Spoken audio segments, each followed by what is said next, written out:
మా కాచం సత్యనారాయణ అన్న గారు మమ్మల్ని కాస్త దూరం పెడుతురు.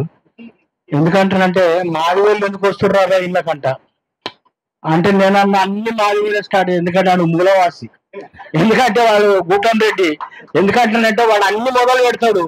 ఆడ బీసీలకు రిజర్వేషన్ కావాలని మా కాంచనా మొదలు పెడితే బీసీలకు రిజర్వేషన్లు వచ్చినాయి. ఆయన పేరు ఎవరెత్తారు? అయ్యా పిడమర్తి రవి మాదివోడు, ఆయన మొదలు పెడతాడు, అది ఎక్కడో వెళ్ళిపోతుంది. నా ఉద్దేశం ఏంటంటే ఈయన నటుల గురించి చెప్తా.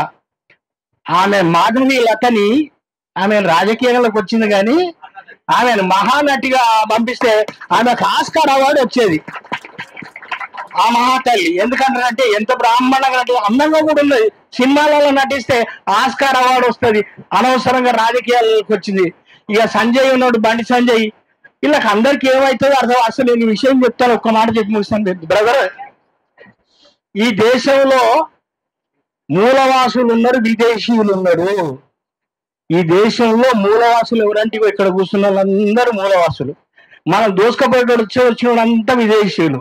కాబట్టి నా ఉద్దేశం ఏంటంటే వాళ్ళు తూర్పు ఏషియా,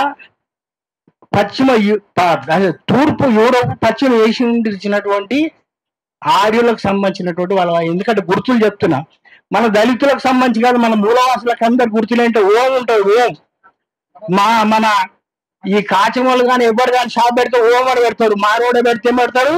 స్వస్తిక్ పెడతాడు. అది ఎవరు గుర్తు? అది జర్మన్ హిట్లరు ఆ యొక్క దుర్మార్గమైనటువంటి దోపిడిదారుల గుర్తులు. మీరు వాళ్ళ షాపులలో ఏం గుర్తులుంటాయి? స్వస్తిక్ గుర్తులుంటాయి. అయ్యా వాళ్ళు ఎవరినన్నా కాల్చాలంటారంటే డైరెక్ట్ కాల్చారు కదా. ఇప్పుడు ఆపుల్లామలు కాల్చాలనుకో, ఈయన ఇదికే వెనుకకుండేసి మల్లేశ్వరం మీదకెళ్ళి గన్ను పెట్టి కాల్చి పడేస్తా. వాడు కొట్టకు తిట్టకు విసికేస్తాడు అనమాట. ఇట్లా ఏంటిదంటారంటే ఒక మాట చెప్పి ముగిస్తాను. ఒక 30 లక్షల రూపాయలు ఒక తీసుకొని నీకు నెలకు ₹1,00,000 ఇస్తా. ₹1,00,000 ఇస్తే 30 లక్షలు ఇచ్చురు ఒక మారవాడికి. అయితే వాడు పైసలు లేకపోతే ఒక కామెంట్ పంపించారు, రేణుకాని ఉంది పాపం, అప్పుడు మీకు సాక్ష్యం ఉన్నది. ఆమె డబ్బులు వసూలు చేయడానికి పోతే వాడు రాడు, వాడి పెళ్ళాలు పంపిస్తాడు. పెళ్ళాలు పంపిస్తే నా మొగలు లేదంటది. నా మొగలు లేదంటే పుష్కుల లోపడి పోయింది అనుకో, ఇవో నన్ను రేపు చేయడానికి వచ్చినట్టని చెప్పేసి ఎవడన్నా మొగడు పోతే వాళ్ళ భార్యలు పంపిస్తారనమాట. ఇట్లా ఇన్ని డ్రామాలు చేసేటువంటి వాళ్ళు. మీకు ఒకటే మా బొల్లారం ఒక ఉదాహరణ చెప్పి ముగిస్తాను. మా బొల్లారంలో రిసాలా బజార్, సదర్ బజార్, డౌటన్ బజార్, లాల్ బజార్, ఈ బజార్లన్నీ మారవాడోళ్ళయి. అక్కడ కంటోన్మెంట్ లో ఉన్నటువంటి డిఫెన్స్ ల్యాండ్లలో 5 ఎకరాలు 3 ఎకరాలు ఎకరంలో కట్టిన బిల్డింగ్లు అన్ని ఈ రోజు మార్వాడీలు 100 సంవత్సరాలు లీజ్ తీసుకుని పర్మనెంట్ అయిపోయారు. ఇట్లా ఏంటంటారంటే వీళ్ళ దోపిడికి సంబంధించినట్టు ఇంకొక ఉదాహరణ చూపిస్తాను.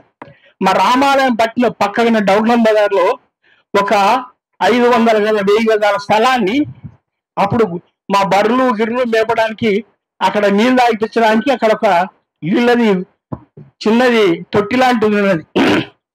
అది మొత్తం ఏంటంటే ఇప్పుడు పటేల్ ఏంటంటారంటే హార్డ్వేర్ షాపులు పెట్టేసి మొత్తం ఆక్యుపై చేసుకోడు. వీళ్ళదంతా బ్రదర్ చెప్పినట్టు వాళ్ళ దోపిడీ, ఆక్యుపై, కబ్జా. మరి ఇటువంటి విషయాలల్లో మా కళామండలి వీళ్ళకు అండగా ఉంటది, పాలన రాస్తుంది.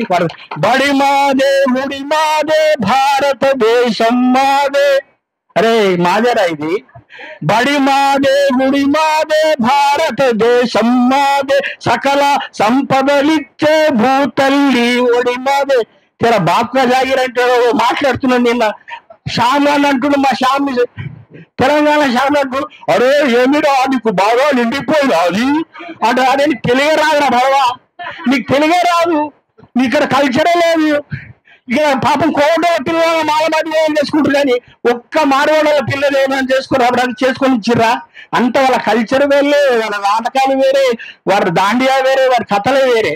మిత్రులా ఇటువంటి దుర్మార్గమైనటువంటి ఇది ఒక్కటే.